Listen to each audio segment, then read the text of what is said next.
Bom dia, meus irmãos. Bom dia. Ok. Eu não sei se o pessoal daí vai conseguir enxergar totalmente a questão dos slides. Tá dando para ver os slides daí? Ok. Porque tem a Arca da Aliança aqui. Não, tô brincando. É o púlpito, vê? O pessoal... Pois não sei se aqui tem bastante lugar. Deixa eu explicar uma coisa importante. Foi colocado lá no grupo, né? Mas talvez alguém não tenha visto. Hoje, nós vamos ter consideração com o nosso staff do departamento infantil, né? E nós não vamos ter nada a não ser nossa reunião aqui, porque eles querem assistir também. Quando é o pastor da igreja, aí tudo bem. Mas hoje, obviamente, tem comida diferente, né? Do feijão com arroz. Mas eu entendo, é normal isso aí, a gente fez em outras conferências também. Muito bem, vamos orar e começar nosso tempo hoje. O plano é nós temos duas aulas, geralmente é uma aula só, ou duas aulas de um assunto só. Hoje vamos ter duas aulas com assuntos separados, ok? Oremos. Deus querido, obrigado pelo nosso tempo nesta manhã, novamente em torno da Tua Palavra, como tem sido, ó Deus, sempre em nossa igreja, e pedimos, ó Deus, para que Teu Espírito haja em nossas mentes e corações, nos ajudando a não apenas compreender, mas reagir positivamente diante da confrontação da Tua Palavra. Ajuda-nos, ó Deus, no entendimento dela e no aprendizado daquilo que Tu tens para nós nesta manhã. Abençoa o Davi, ó Deus, que ele possa ser usado pelo Senhor para esse propósito. É o que oramos em nome de Jesus. Amém.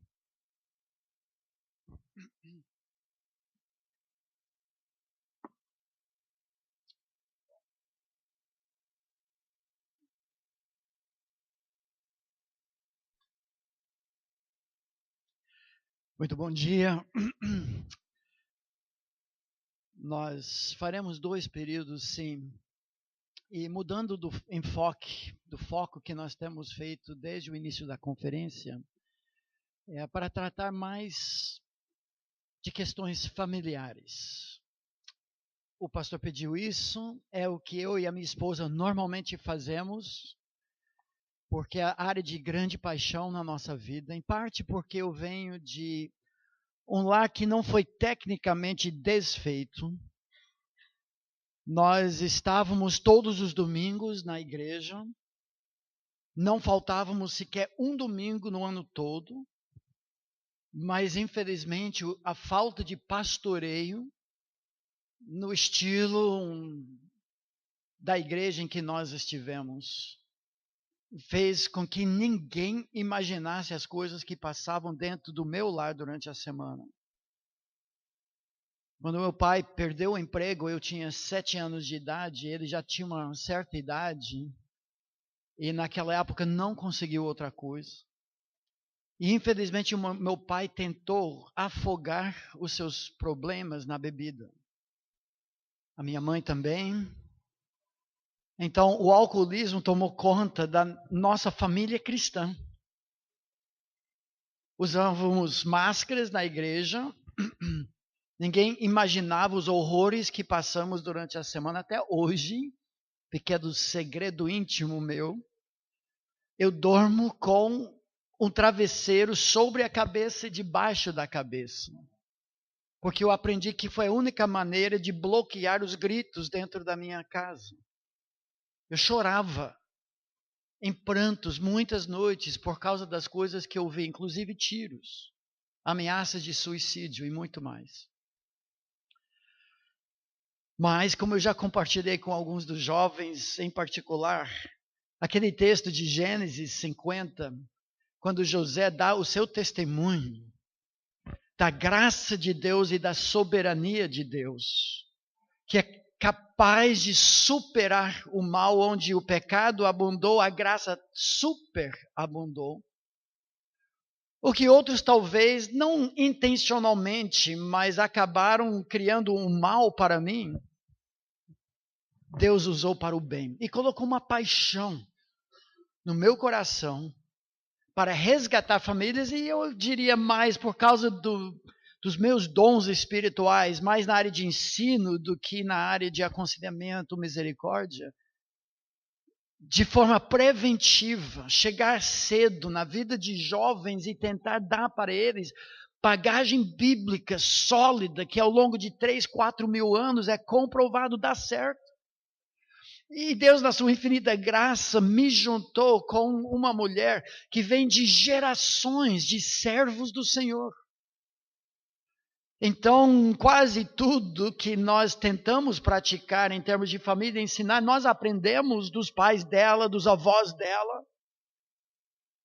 E isso é graça. Unindo, eu brinco, o útil ao agradável. Agora, minha esposa sempre pergunta, eu sou útil ou eu sou agradável? Não, meu bem, você é ambos, com certeza. Então, nesta manhã, eu gostaria de tratar de forma um pouco mais genérica uma questão que atende a todos, em termos de relacionamentos, e especificamente relacionamentos familiares. Eu diria que é o meu segundo texto predileto da Bíblia. Em termos de família, especialmente. O primeiro texto é Gênesis capítulo 3. Eu já ministrei algumas vezes aqui nessa cidade, acho que é a nossa 6ª visita agora. Eu vou deixar talvez para outra vez, se Deus nos der essa oportunidade. O segundo texto está em Mateus. Mateus 18. Eu já ministrei muitas vezes, eu imagino que uma ou outra pessoa aqui já viu isso, mas é uma mensagem na área de perdão, que é lubrificante para relacionamentos familiares. Desde a primeira noite, apresentamos a nossa família. 6 filhos, hoje 14 netos, somando genro e noras, nós somos em 26 pessoas. Uma vez só com 6 filhos, eu fiz a permutação de 8. Os matemáticos vão entender o que é isso. São as várias combinações possíveis de conflito possível. Tem 2 pessoas, 2 vezes 1 dá 2 possibilidades de conflito, num certo sentido. Acrescenta mais uma pessoa, 3 vezes 2 dá 6. Mais uma pessoa é 4 vezes 3 vezes 2. Eu fiz a soma com 8, alguém poderia até fazer isso, provavelmente vai fazer, né, jovem? Mas deu milhares de conflitos possíveis, 8 contra 7, ou 6 contra 2, e tudo isso. Conflitos são uma realidade. A questão é como nós lidamos com isso. Inevitavelmente, quando mais de um pecador se junta debaixo do mesmo teto, quando 2 porco-espinhos, que somos nós pecadores, se juntam na mesma toca, inevitavelmente haverá alfinetadas.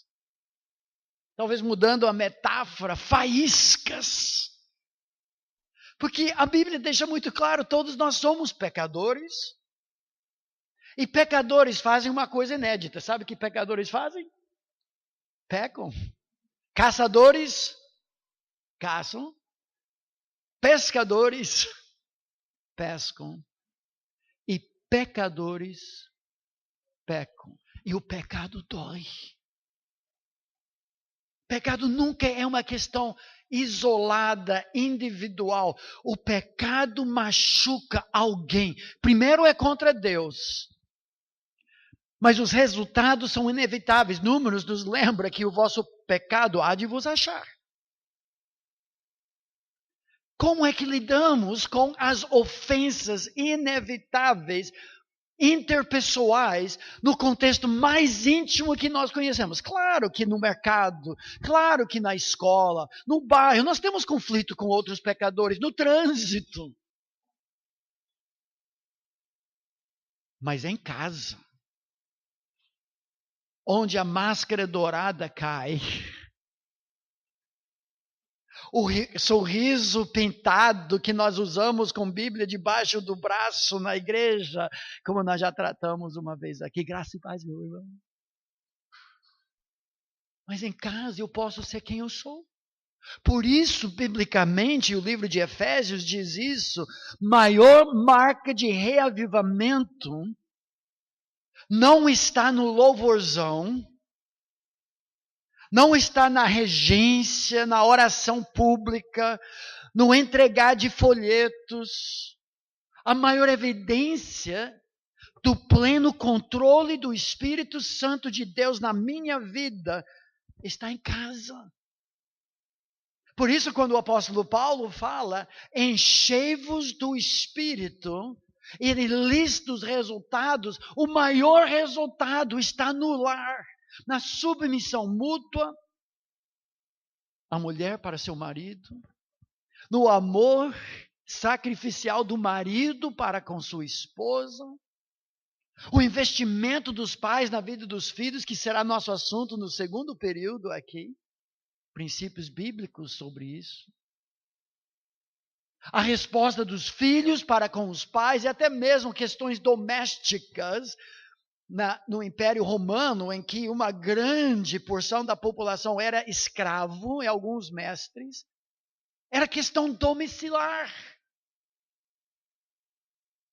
Maior texto sobre a família segue o controle do Espírito Santo em Colossenses da palavra. Reavivamento começa em casa, onde porco-espinhos se encontram e onde as máscaras douradas caem. Como é que nós lidamos com tudo isso? Mateus 18 responde essa pergunta. Mas antes disso, deixa eu contar uma história para vocês. Isso aconteceu alguns anos atrás, na Espanha, onde tem aquele espetáculo cruel em que um toureiro provoca com um pano, normalmente vermelho. Dizem que o touro não distingue as cores, mas é o fato de provocar com pano na frente dele, como acho que faria com qualquer um de nós, faz com que o touro ataque. Mas de última hora, o toureiro, que normalmente é mais esperto do que o touro, nem sempre. De última hora, o que ele faz? Ele remove o pano que esconde uma espada. Já provocado o touro, quando passa, o pior acontece, ele lança aquela farpa nas costas e agora fica mais furioso, espumando pela boca e ataca de novo. E de novo lança uma farpa nas costas dele. Até que exausto, sangrento, o touro morre. Só que, por uma vez, a história mudou. Em meio ao espetáculo, o toureiro começou a sentir-se mal. Tontura, começou a cambalear, até não aguentar mais. E sentou-se ao lado da arena. E o touro agora teve sua chance. Coletivamente, todo mundo... É hoje que o touro vai ganhar. Só que, totalmente contrário às expectativas, o touro, como se sentindo companheiro de lutas, colega, com compaixão, aparentemente, em vez de atacar e chifrar e matar, ficou de vigia e não fez absolutamente nada. E com várias farpas nas costas, 1, 2, 3, 4, 5 talvez, machucado, sangrando, em vez de vingar-se, deu tempo para a equipe retirar o toureiro em vida. A história que eu li não conta sobre o que aconteceu com o touro, se foi poupado ou não foi poupado. Mas quando eu li a história, eu pensei comigo mesmo, seria tão bom se na igreja fosse assim. Seria tão bom se na família, pessoas que já levaram farpas nas costas, do cônjuge, do filho, da sogra, em vez de nos vingar e chifrar,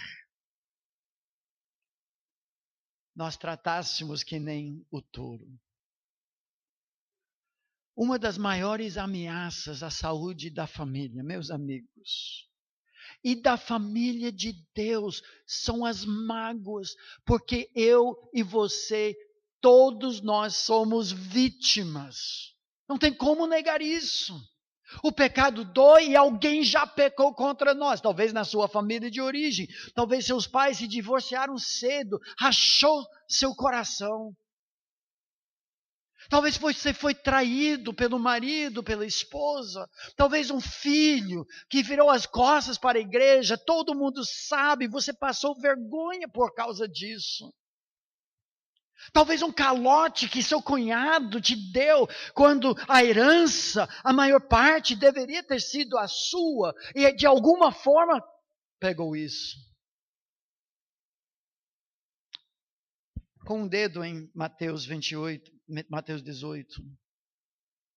Olha o que diz Efésios capítulo 4.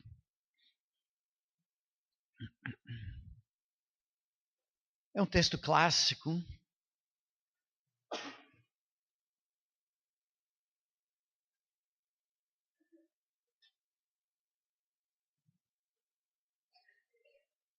Tratando do andar digno em Cristo. A nossa posição inassolável. Efésios 1, 2 e 3. O nosso andar com Cristo, capítulos 4, 5 e 6. E diz assim: longe de vós toda amargura e cólera e ira e gritaria e blasfêmias e bem assim toda a malícia. Isso logo antes dele começar a falar da família, no capítulo 5. São todas formas de ira não resolvida. Antes, e agora ele trata não do velho homem. O velho homem tem essas características, o novo homem é diferente. Sede uns para com os outros, benignos, compassivos, perdoando-vos uns aos outros, e aqui é o padrão, como também Deus em Cristo vos perdoou. E essa grande lição que nós vamos aprender hoje, você já sabe, mas esse é o tipo de mensagem que a gente precisa ouvir de 3 em 3 dias, talvez. Porque nós estamos constantemente levando farpas, alfinetadas, da nossa família, de colegas, de outras pessoas. Grande graça recebida implica em grande graça concedida. O argumento bíblico vai ser de maior a menor. Se eu fui perdoado de todos os meus pecados, se não há mais condenação para quem está em Cristo Jesus, se eu nunca terei que prestar contas nesse sentido diante de Jesus pelo meu pecado, porque só se condena uma vez pelo mesmo pecado. Se Jesus já sofreu o golpe do meu pecado, eu não sofro isso. É justificação a doutrina. Se eu fui perdoado de toda a sujeira, imundícia, vexame, vergonha do meu pecado, Jesus carregou sobre a cruz o meu pecado, o seu corpo pendurado nu, exposto diante do olhar santo do seu Pai. E o meu pecado sobre ele, e foi perdoado ao ponto de que ele ressuscitou dos mortos, provando, não resta mais nada para eu pagar. Por isso, tetelestai, está consumado, pago. Se eu fui perdoado, tudo isso, como não perdoar meu irmão? Que não fez um milésimo contra mim do que eu já fiz contra Deus. Esse é o argumento bíblico. Guardar mágoas, disse alguém, é como tomar veneno, cruzar os braços, esperando que seu inimigo morra.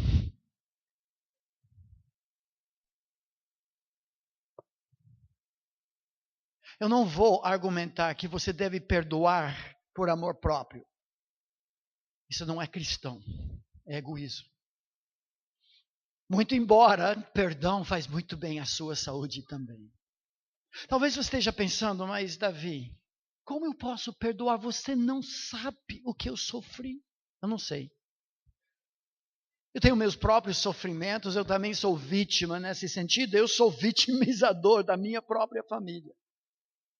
Talvez uma fofoca que alguém falou aqui ou da sua outra igreja. Uma traição real ou virtual. Um parente viciado que acabou com sua infância. Separação, divórcio, filho rebelde, abusos e maus tratos. Nós não imaginamos quantas pessoas, porque é o silêncio que reina, já sofreram por isso. Na infância, talvez. Sogros intrometidos não deixam você em paz, estão sempre falando mal de você, como você cozinha, cuida da casa, disciplina ou não seus filhos. Um colega insuportável, um patrão injusto, assaltos, roubos, calotes, são N. E se você não, você já estava bem quando entrou e eu já passo essa lista, agora você está com raiva, talvez, lembrando alguma coisa.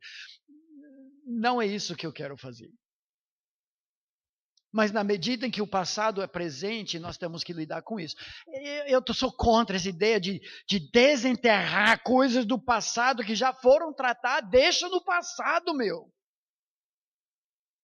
Entenda o equívoco imaginar que nós poderemos perdoar e esquecer. Nem Deus faz isso. Ah, pastor Davi, nós somos crente beriano, né? Você falou para mim ontem à noite. Chato.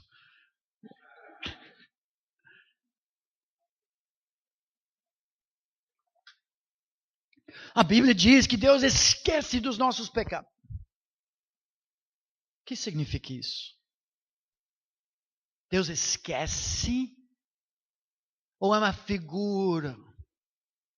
Para Deus esquecer, Ele não pode ser mais onisciente. Deus esquece no sentido de que Ele não nos trata conforme nosso pecado merece. Deus sabe o que nós fizemos, todas as ofensas, mas Ele nos perdoa. Ele esquece no sentido de não nos tratar. O fato de você lembrar alguma coisa do passado não significa que você não perdoou. Se você continuar tomando uma decisão à luz do Evangelho, pregando o Evangelho a si mesmo, Jesus me perdoou em Cristo, eu te perdoei e continua perdoado. Tranquilo. Então não fique ruminando o passado, mas na medida em que o passado ainda é presente, nós vamos ter que praticar o que Jesus ensinou. Nos evangelhos, o ensino de Jesus para seus, eu comparo uma bomba com um longo pavio. Porque eles eram muito lerdos, como nós. Jesus acendia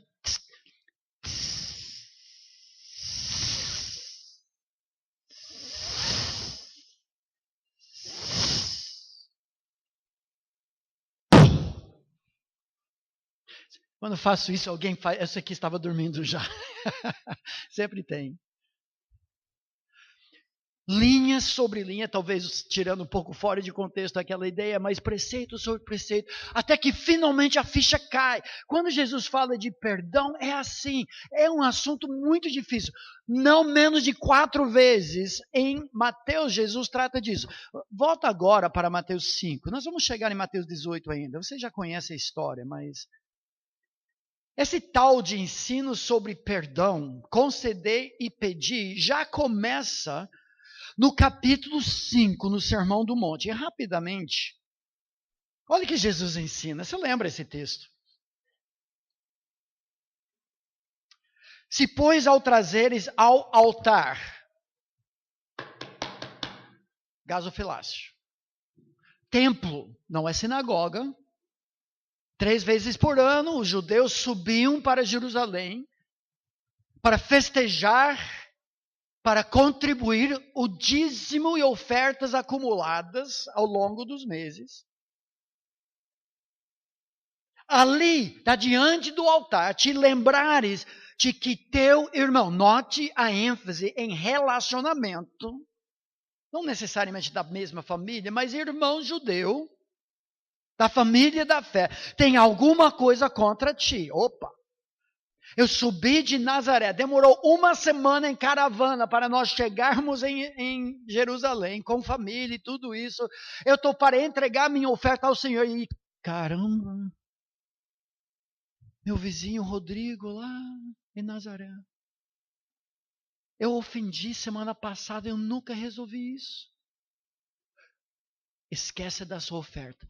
Volta, humilhe-se, pede perdão ao seu irmão. Versículo 24. Deixa perante o altar a tua oferta. Vai primeiro reconciliar-te com teu irmão. Isso custa mais 1 semana de viagem, mais 1 semana para voltar. Depois, voltando, faz a tua oferta. Entre em acordo sem demora com teu adversário. E o texto continua. O que nós aprendemos do texto? Para Papai do céu,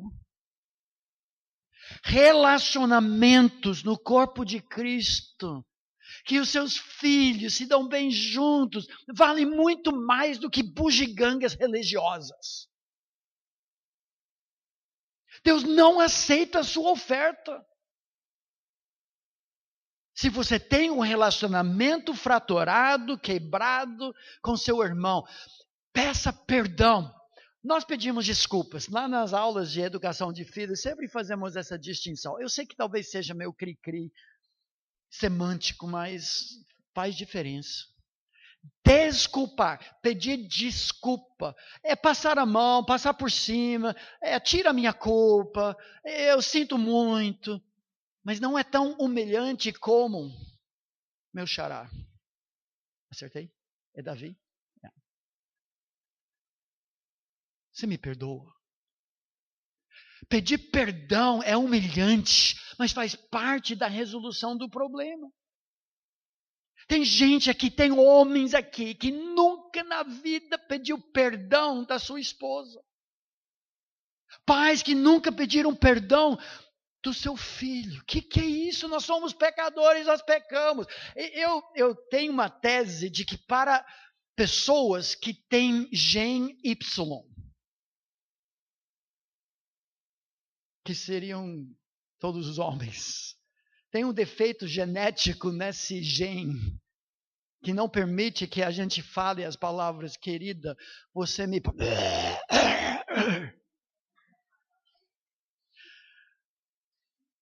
Talvez um pouco mais fácil para quem tem 2 genes, cromossomos, melhor, eu falei gene, cromossomos X, as mulheres. Homem, eu garanto, a próxima vez que você errar, e vai errar, pecar. Se voltar para as pessoas, você me perdoa, a resposta dela vai ser mais ou menos assim.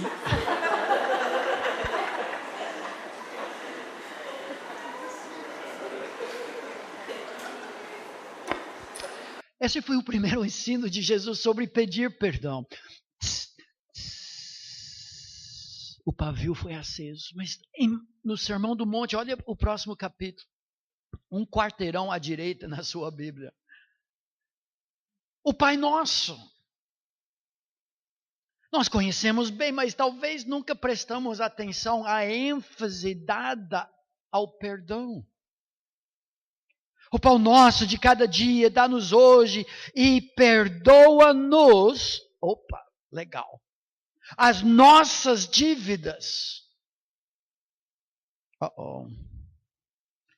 Assim como nós temos perdoado aos nossos devedores.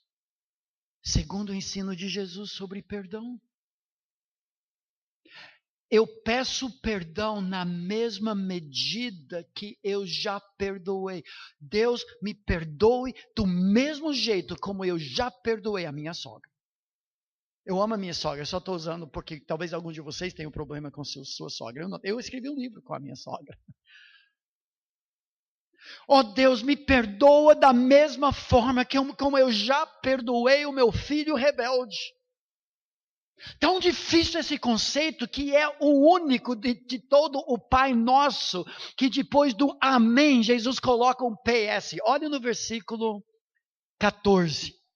No 13 ele termina, pois teu é o reino, o poder e a glória para sempre. Amém. PS. Porque se perdoardes aos homens as suas ofensas, também vosso Pai Celeste vos perdoará.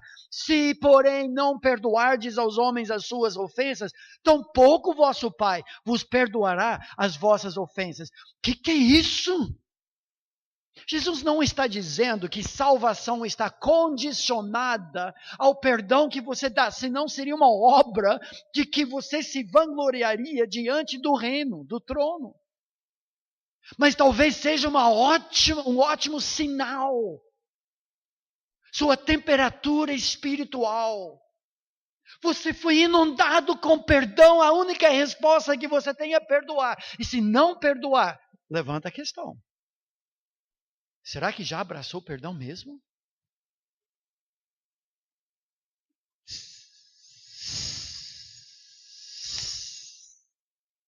Terceira vez. Mateus 18 agora, logo antes da história que vai ser o nosso foco. Pela terceira vez Jesus ensina sobre relacionamentos, nós estamos aplicando especialmente na área familiar. Notem o que ele fala no versículo 15.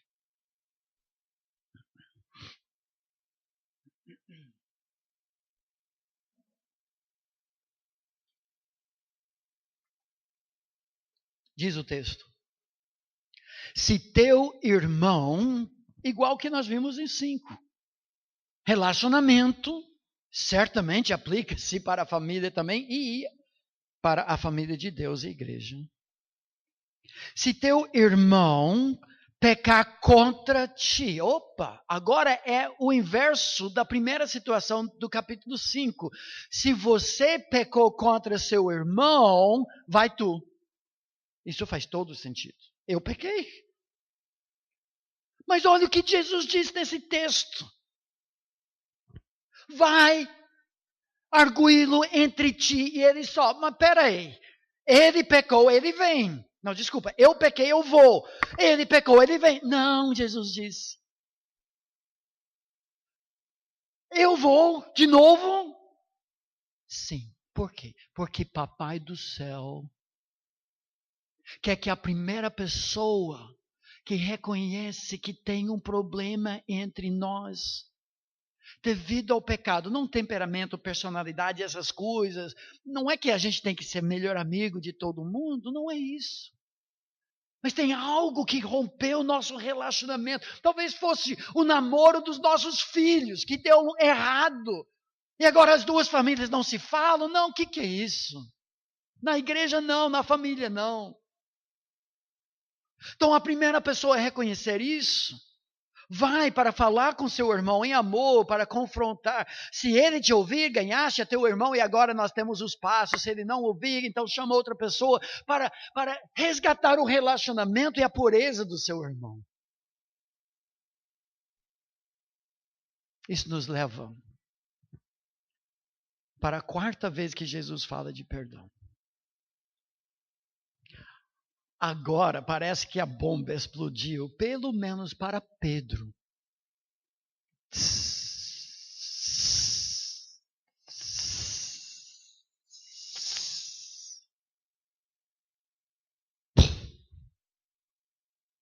Olha o versículo 21.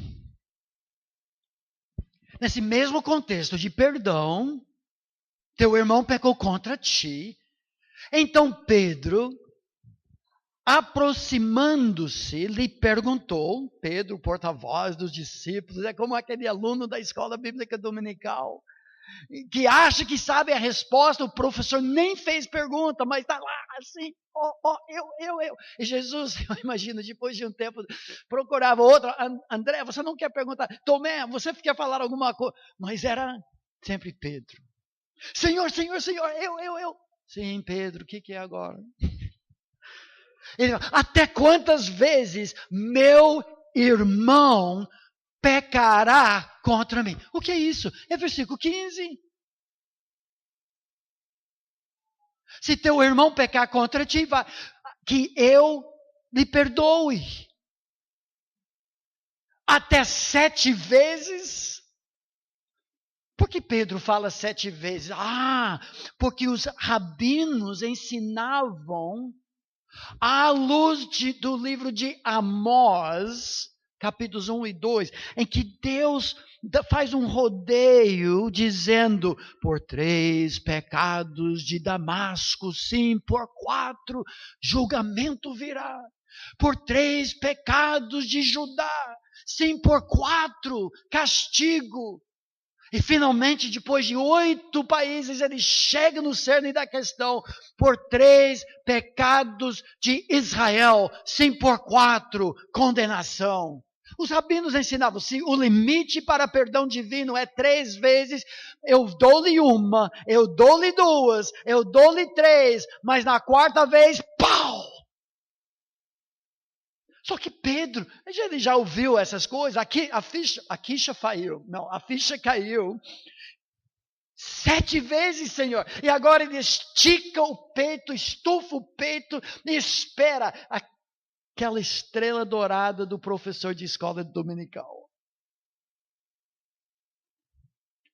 Porque ele dobrou os 3, acrescentou mais 1 para chegar no número da perfeição. Qual foi sua surpresa no versículo 22? Mais uma vez, respondeu-lhe Jesus, não. Parece o que nós falamos para os nossos filhos até 2 anos. Não.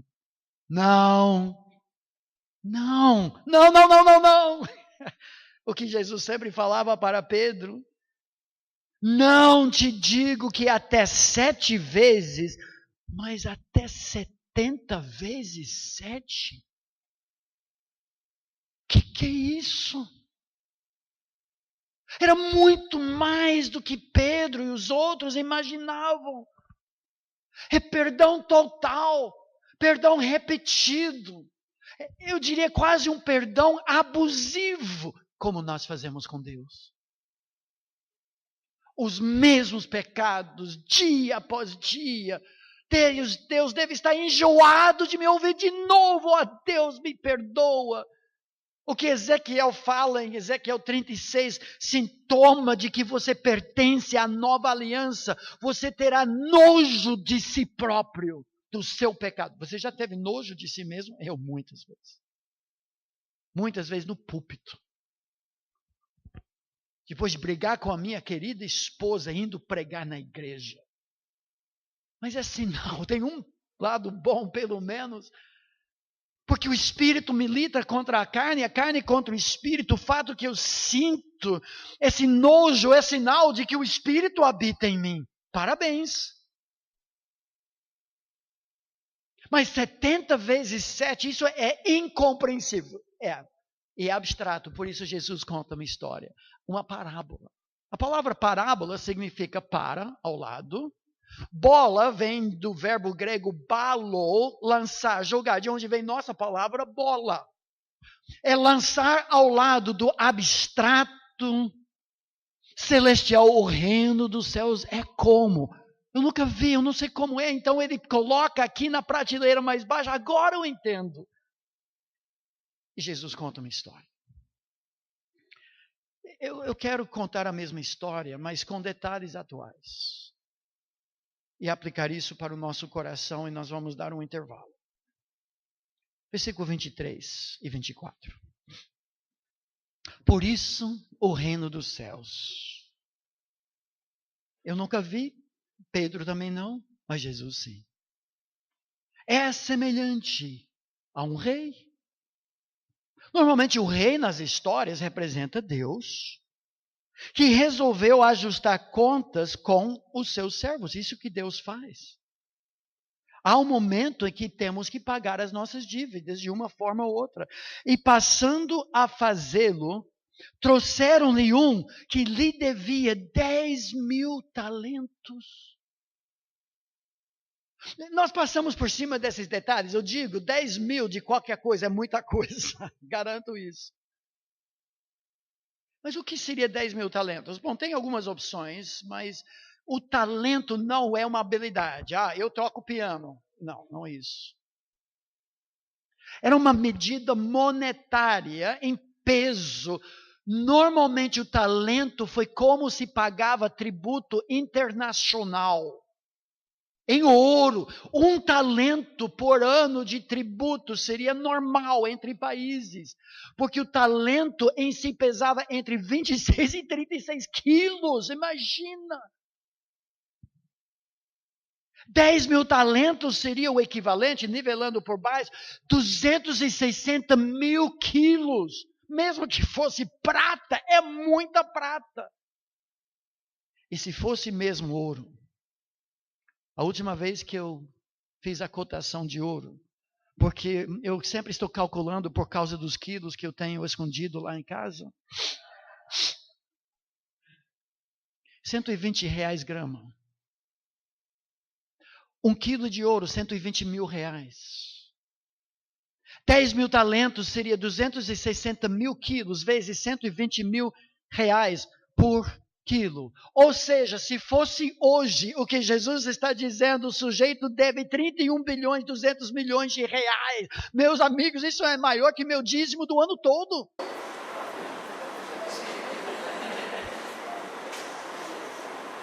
Mas aceitamos, nós temos maquininha, cartão de crédito em dólar.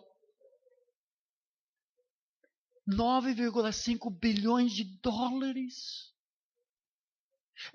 Meu amigo, pode mudar talentos de ouro para sacos de cimento. 10.000 sacos de cimento é muita grana. É uma dívida impagável. Agora, para ilustrar um pouco mais, só para você entender, para você ou eu, e Jesus está usando de hipérbole, porque o devedor somos nós. Esse é o meu pecado diante de um Deus totalmente puro e santo. Eu lhe devo 10.000 talentos de pecado. Se fosse mesmo esse valor, sem pensar em correção monetária, juros ou nada do tipo, e se você ganhasse 10.000 mês, e não gastasse em nada, sabe quanto tempo para pagar a dívida de 10.000 talentos? Tchan, tchan, tchan, tchan.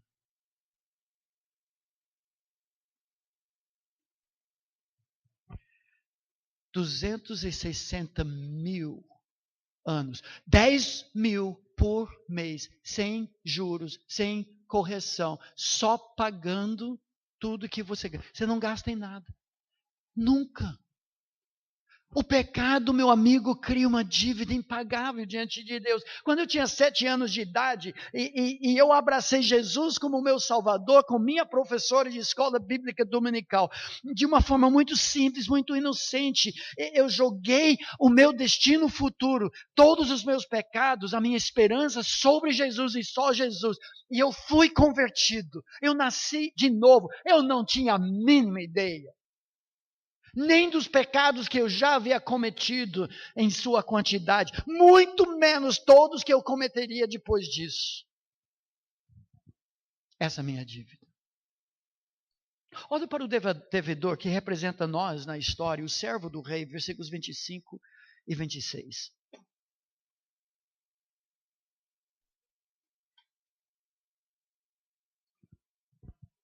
Não tendo ele, porém, com que pagar, óbvio. Ordenou o Senhor que fosse vendido ele, a mulher, os filhos, a família toda paga o preço do pecado do sujeito. E tudo quanto possuía. E que a dívida fosse paga. Como? Ele vai passar o resto da eternidade na cadeia. Esse é o ponto. Então o servo, prostrando-se, reverente, rogou. Olha as palavras dele que vão voltar na história. Sei paciente comigo, ou seja, tenha misericórdia, tenha piedade de mim, perdoa-me e tudo te pagarei. Eu gostaria de apagar essa última frase, porque é arrogante. Eu entendo na história que Deus ouve a primeira cláusula e desconta a segunda. Cara, você nunca vai me pagar, você não tem... Eu não tinha ideia com 7 anos de idade da quantidade que eu devia para o meu rei. Essa ideia, às vezes, eu não sei se você canta aqui, mas aquela música, por mim morreu Jesus, cravado numa cruz. Acho que é essa aqui. Que fazes tu por Jesus? Ele morreu por você, tem que pagar de volta. Não, meu amigo, você só se torna mais devedor. Você cava no buraco da graça para servir ao seu rei. Ele aceita, nós não somos nem dignos de tocar na sandália dele. Ele aceita o nosso serviço, mas só nos tornamos maiores devedores. É um privilégio abrir a sua boca em nome de Jesus, ensinar uma classinha de crianças, ficar num berçário, entregar boletins na entrada da igreja. Somos devedores. Mas ele acha que ele pode pagar, talvez seja parte do problema. Agora o rei na história, no versículo 27, é fabuloso. Esse é o nosso Deus. O Senhor daquele servo, compadecendo-se, mandou-o embora e perdoou-lhe a dívida. Perdoou 10.000 talentos. Que calote! Que prejuízo! Fui lesado por ele, ele continua um pouco arrogante, mas o fato de clamar por clemência honrou o rei de tal forma que perdoou-lhe a dívida. Agora entra a parte triste da história, que somos nós também. Versículo 28. Saindo, porém, aquele servo encontrou um dos seus conservos, um servo do mesmo rei, igual em posição, são irmãos, são colegas, são iguais, que lhe devia 100 denários. Jesus faz algo interessante na história aqui, porque ele não passa mão no fato de que o primeiro servo foi vítima da dívida do outro. 100 denários, o denário seria o salário de um dia de trabalho da classe média ou mesmo um soldado romano da época. Alguém treinado, preparado, ganhava um salário, um denário por dia, um dia de trabalho. O sujeito teve 100 dias de trabalho. Eu não sei o que um diarista ganha aqui, salário mínimo, vamos imaginar R$100, R$70, alguma coisa assim. 100 dias, 7.000. 10.000 reais. Eu digo uma coisa. Se o meu xará deve 10.000 reais para mim, eu vou atrás. Isso faz falta no meu orçamento, 10.000 reais. Jesus reconhece um valor razoável, uma dívida, porém, que é pagável. E quando se compara 100 denários com 10.000 talentos, não tem comparação. Jesus está dizendo, você é vítima, pessoas te machucaram, pessoas te ofenderam, mas você devia tanto para seu rei, como não perdoar os outros? Versículo 29, então seu conservo, 28 ainda. E agarrando, o sufocava, dizendo, pague-me o que me deves. Então o seu conservo, caindo-lhe aos pés, lhe implorava, olha as palavras dele, iguais o outro, só que menos arrogantes. Sei paciente comigo e te pagarei. Ele, entretanto, não quis, antes, indo-se, o lançou na prisão até que saldasse a dívida. Vendo seus companheiros o que se havia passado, entristeceram-se muito e foram relatar ao seu senhor tudo o que aconteceu. Olha o choque na história, na parábola. Não é isso que nós esperávamos. O servo sai da presença do rei perdoado. Imagina, você sai do banco, você devia 31 bilhões de reais. O banco falou, hoje é um dia especial. Você é nosso cliente número 1 milhão. Então, qualquer dívida que você tem no banco foi perdoada. Não acredito.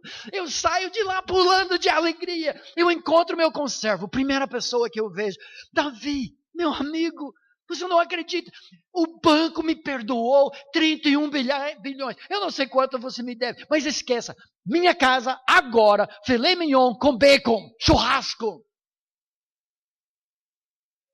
E não é só, você me deve 5, você me deve 3, você me machucou, me deve 200. Mas perdoado, porque eu fui perdoado. Isso que eu esperava. Mas esse servo malvado, igual nós, ele não vivia na esfera do perdão que ele mesmo havia recebido. Para ser a pessoa mais graciosa na face da terra para com o cônjuge, para com filhos, para com vizinhos, para com colega de trabalho que pisou no seu pescoço. Em que graça emana da sua vida. Em vez disso é veneno. Agora, entrar na psicologia do texto é difícil. Pessoalmente, eu creio que esse sujeito saiu desconfiado da presença do rei. O que é isso? Ninguém perdoa uma dívida de 31 bilhões. É capaz de amanhã, eu conheço esse rei, eu não sei o que ele é capaz de fazer, talvez amanhã ele me chama de volta, muda de ideia. Então eu vou me prevenir. Você me pega agora! Você também, e você, eu vou me prevenir com meus denáriozinhos. Pode bem ser que ele nunca abraçou o perdão e por isso ele não é capaz de perdoar. Somente os perdoados conseguem perdoar, meu amigo. Então, não é condição de salvação, não, mas é evidência. Se eu não compreender o tamanho da minha dívida, isso exige viver o evangelho todos os dias. Renovar a mente. Eu sou devedor, mas ele me perdoou. Eu vou superestimar a dívida que você tem para comigo e ser relutante em oferecer esse perdão para outros. E meus amigos, essa é a grande lição dessa história. Grande graça requer grande graciosidade. Somente os perdoados conseguem perdoar. Não é opção. A pessoa que eu ouço, aconselhamento, eu nunca vou perdoar fulano de tal, me causa muito susto. À luz das palavras de Deus, a pessoa está quase dizendo, eu nunca abracei o perdão de Jesus. Que não é opção. Eu queria parar aqui, mas Jesus não parou aqui. A conclusão é preocupante. Eu vou tentar explicar duas opções de interpretação. Vocês, crentes berianos, vão ter que avaliar. Versículos 32 a 35. Então o seu senhor, chamando-o, lhe disse, servo malvado, perdoei-te aquela dívida toda. Ele nunca nega o perdão. Nunca. E a razão, porque me suplicaste. O rei foi honrado pelo pedido, Deus é honrado. A sua compaixão entra em ação. Quando ouve um pobre pecador clamar por clemência, ele derrama graça. Pelos méritos do seu filho Jesus. Mas olha o versículo 33.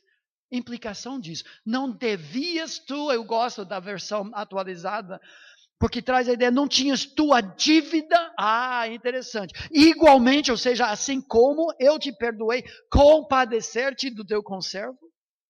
Como também eu me compadeci de ti? E indignando-se o seu senhor, o entregou aos verdugos, palavra arcaica, torturadores, até que lhe pagasse toda a dívida. Eu não estou entendendo nada. O rei nunca nega o perdão que foi dado. mas tem uma nova dívida. Duas opções para explicar o que está acontecendo aqui. Primeiro, se eu recusar perdoar, é possível que eu nunca realmente abracei o perdão. Eu não quis. Eu não confiei no caráter, na bondade e no presente do perdão. Talvez seja isso. Esse sujeito nunca realmente lançou-se sobre a graciosidade do seu rei e nunca se converteu de fato. As evidências provam isso. Mas tem uma outra opção intrigante no texto. Se o rei nunca retirou o perdão, o que é que esse sujeito vai pagar depois de tortura? A sua nova dívida. Perdão. Ele mesmo será torturado até cair a ficha. Não devias tu igualmente, assim como, perdoar como eu te perdoei? Ou seja, se eu recusar perdoar, eu mesmo pagarei o preço de uma vida de tortura, até descobrir que minha dívida ao rei é perdoar meu irmão como Deus me perdoou em Cristo. O que eu devo, então, agora? Não é pagar pelos meus pecados, mas perdoar os seus contra mim. Grande graça. Requer grande graciosidade. A história termina assim: também meu Pai Celeste vos fará, se do íntimo não perdoardes cada um a seu irmão. Perdão é o lubrificante que suaviza os relacionamentos do lar. Baixa os espinhos dos porco-espinhos, para não dar tanta alfinetada na toca da família. E faz com que nossos relacionamentos sejam restaurados pelo perdão que nós mesmos recebemos. Que Deus nos abençoe e faça com que nós perdoemos e peçamos perdão das nossas famílias, irmãos em Cristo.